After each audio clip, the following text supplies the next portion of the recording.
Good morning student, and today's video we will start with the section A part, chapter number 3, respiratory system. First is introduction. In every living cell more than 5000 types of chemical reactions take place at any time. To carry out these chemical reactions, physical activities and other functions of living cells, energy is required. The source of energy in cells is the organic molecules. Glucose is oxidized in every cell to release energy in the form of ATP. For this oxidation process of ATP, oxygen is required, which comes into the body through respiration. By this process, energy is released. It also causes carbon dioxide and water, which is removed out of body by the process of breathing. This chapter will help us to understand the respiratory process in a better way. This chapter will also give us knowledge to improve the efficiency of respiration by the various types of exercises. First is general working of respiration system. Oxygen is an important component on which our life depends. It is essential to every cell and tissue in the body. It helps to provide energy necessary for life. Oxygen is brought into the body when we inhale, and its bioproducts are given out when we exhale. Respiration is the process in which exchanges of gases take place in the body. The process of respiration involves lungs, diaphragm, respiratory tract, nose, mouth, larynx, pharynx, and trachea. Respiration is of two types: internal respiration or tissue respiration. This process of respiration takes place in tissue and cells. In respiration, oxygenated blood reaches the tissue. When oxygen gets used up during energy production, this metabolic reaction produces carbon dioxide, which is carried away by the blood to the lungs of purification through external respiration. The process of energy release is known as oxidation, external respiration or breathing. This respiration process takes place in lungs with the help of alveoli. In alveoli, the carbon dioxide diffuses from blood and oxygen fuses with blood. External respiration is called breathing.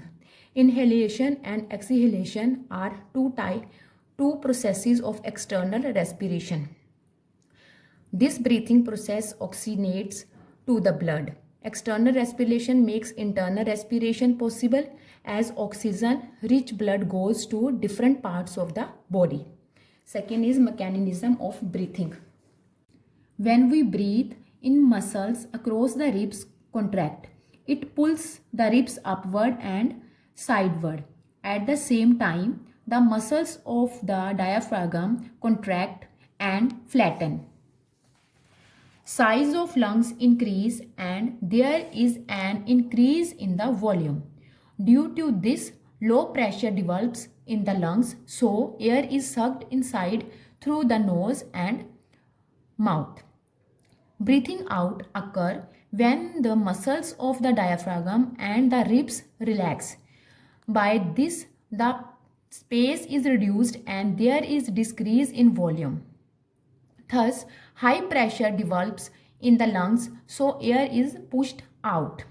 During rest, we breathe approximately 16 times in a minute. We inhale about 500 ml to 3000 ml of air in each breath. If there is increase of carbon dioxide in the blood, the rate of breathing is increased. The rate of breathing can increase up to 50 times a minute. The age factor and level of fitness decide the efficiency of respiratory system.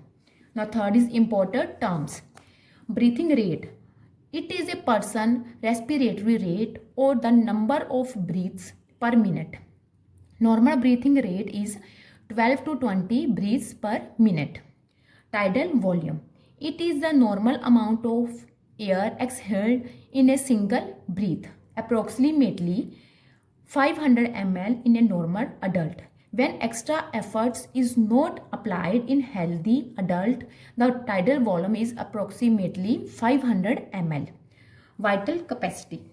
It is the maximum amount of air a person can expel from the lungs after a maximum inhalation. A person's vital capacity can be measured by a wet or regular spirometer. A normal adult has vital capacity between 3 to 5 liter. Vital capacity depends on age, sex, height, mass and intensity. Second, wind. When we do a strenuous exercise, after some time we feel suffocations or breathlessness and we want to stop the exercise. But if exercise is continued for some more time, then breathlessness is removed automatically and we feel a sense of relief. This phenomena is known as a second wind. Causes. The causes of second wind is the time taken by the body of to adjust according to the increased demand of the faster activity. Symptoms of second wind are faster breathing, sign of worry and tension appears on the face, headache, suffocation in the chest appears, pain in muscles, etc. Now, oxygen depth. When we perform anaerobic activity, then emergency stores of oxygen in our tissue are used up to provide immediate energy. After stopping the work, we have to breathe in extra amount of oxygen during recovery or rest. This extra amount of oxygen consumed during recovery is known as a oxygen debt. Anaerobic respiration produced an oxygen debt. This is the amount of oxygen needed to oxidize lactic acid to carbon dioxide and water. Okay student, this much is enough. Thank you.